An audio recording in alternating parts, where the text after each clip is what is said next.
Looking for a fast-charging, ultra-responsive stylus for your iPad?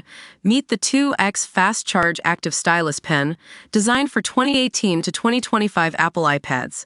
Take your creativity and productivity to the next level. Click the link in the video description to shop now on Amazon. Welcome to WatchWire News, where we dive into the latest tech news and trends that affect your wearable devices. I'm here with Chris Smith, who's been covering consumer electronics since the iPhone revolutionized the industry in 2007.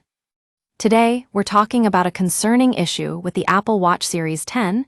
Its health features just aren't living up to expectations.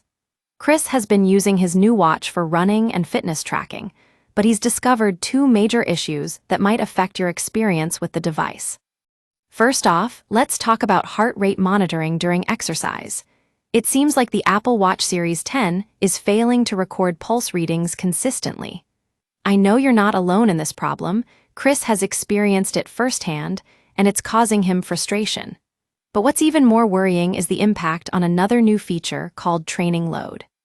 Training Load was introduced with watchOS 11 and iOS 18, promising to help users adjust their training load based on how hard they've been pushing themselves.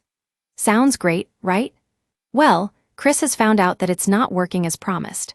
The graph in the Activity app shows a huge drop in activity levels for the past few weeks, and when he taps on the All Workouts menu item, he gets a completely different picture. In this case, despite registering all his snowboarding sessions with the Apple Watch Series 10, the device is still showing him as having low activity levels. That's because it's not taking into account activities like snowboarding, which put an entirely different strain on the body than running or walking. And that raises concerns about how reliable this feature is going to be for users.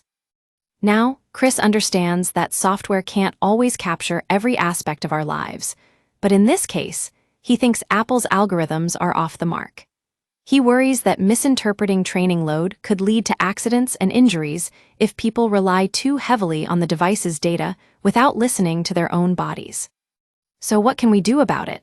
Well, Chris advises users not to put all their faith in software like Training Load take rest days after intense activity, regardless of what your watch says.